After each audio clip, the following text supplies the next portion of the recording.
मी माझ्या अनुभवातून सांगतो, एका लग्नानेच आपली इतकी दमछाक होते, तर 25 वर्ष 2500 मुला-मुलींची विवाह करणं, त्यांचं मायबाप होणं, हे दैवी आशीर्वादाशिवाय शक्य नाही. बापू राजकारणात असले, कुठल्या एखाद्या पक्षाचे असले, एखाद्याच्या विचाराशी निगडीत असले, तरीही त्याच्या पलीकडे जाऊन मी सांगतो, की बापूंची काहीतरी पूर्वपुण्याई आहे. त्यामुळंच हे गोष्ट शक्य झाली. या उपक्रमाला दैवी आशीर्वाद आहेत, अशी माझी ठाम श्रद्धा आहे. साईबाबांच्या शिर्डीचं नाव जगभरात आहे. त्यामुळं तिला एक साईबाबांमुळे एक ऐतिहासिक वारसा लाभलेला आहे. तसं प्रत्येक गावाला एक इतिहास असतो. त्या इतिहासाला सामाजिक, सांस्कृतिक कांगोरे असतात. तसंच शिर्डीचा जेव्हा इतिहास लिहिला जाईल, तेव्हा शिर्डीतली सर्वधर्मीय सामुदायिक विवाहाची चळवळ आहे, तिचा उल्लेख केल्याशिवाय शिर्डीचा इतिहास यापुढे पूर्ण होणार नाही. यंदा या उपक्रमाला 25 वर्ष पूर्ण होत आहेत. हे रौप्य महोत्सवी वर्ष आहे. या उत्सवाची सुरुवात, या उपक्रमाची सुरुवात त्याचीसुद्धा आम्ही साक्षीदार आहोत. पहिल्या विवाह सोहळ्यापासून तर आजवर आम्ही बातमीदारीच्या माध्यमातून यात आहोत. आणि कैलास बापू कोते आणि सुमित्रा काकी कोते यांच्या पुढाकारातून आणि नामदार राधाकृष्ण विखे पाटील यांच्या मार्गदर्शनाखाली हा उपक्रम सुरू झाला. या उपक्रमाला प्रसिद्धी देण्याची संधी आम्हाला मिळाली, हे एक दृष्टीने आम्ही आमचं नशीब समजतो, भाग्य समजतो. कारण हा साईबाबांचा दरबार आहे. इथं सर्व धर्म समभावाची शिकवण आहे, समतेची शिकवण आहे.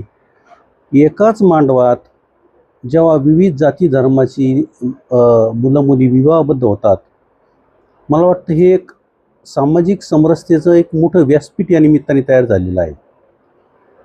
गेल्या 25 वर्षात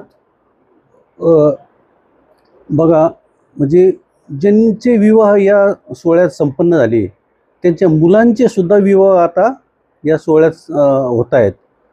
जे किती मोठं हे आहेत. एक 25 वर्षाचं सरासरी एक पिढी समजली जाते. 25 वर्ष म्हणजे एक पिढी असते.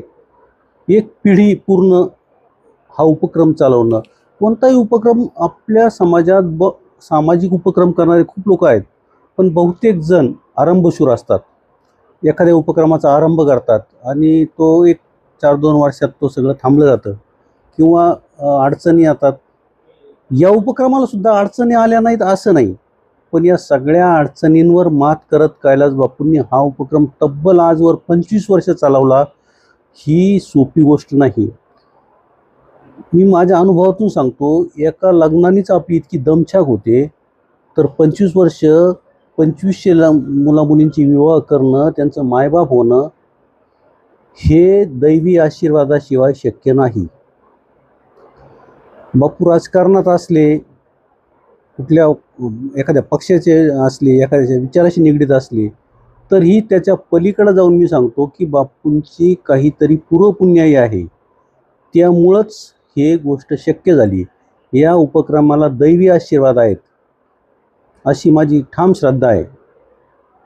कोविडच्या काळात जेव्हा सगळं बंद होतं, त्या काळात सुद्धा बापूंनी जे छोट्या 25 लोकांमध्ये, 20 लोकांमध्ये, 50 लोकांमध्ये लग्नाला परवानगी होती, त्यात सुद्धा बापूंनी फक्त वधूवरांना बरोबर घेऊन इथल्या बिरोबा मंदिरात विवाह पार पाडलेत.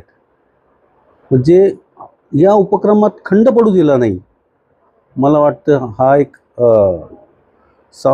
खूप मोठा इथला शिर्डीची ओळख निर्माण करणारा हा उपक्रम आहे.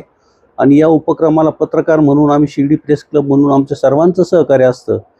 सर्वांना आम्हाला त्यात योगदान देण्याची संधी मिळते, हे सुद्धा आमचं भाग्य आहे असं आम्ही समजतो. या सगळ्या उपक्रमाला खूप खूप शुभेच्छा. आणि बापूची जी चळवळ आहे ही अनुकरणीय आहे. म्हणजे यांची प्रेरणा घेऊन राज्यात अनेक ठिकाणी हे उपक्रम सुरू झाले. ही सुद्धा एक खूप आदर्शवत गोष्ट आहे. आमच्या सर्वांच्या पत्रकारांच्या वतीने मी या उपक्रमाला खूप खूप शुभेच्छा देतो. आणि कैलास बापू कोते आणि सुमित्रा काकी कोते यांनी हा उपक्रम अखंड सुरू ठेवावा. त्यांच्या मुलांनी हा वारसा पुढे चालू ठेवावा आणि शिर्डीची ही ओळख निरंतर असावी, अशी सद्भावना व्यक्त करतो. ओम साईराम. जय हिंद, जय महाराष्ट्र.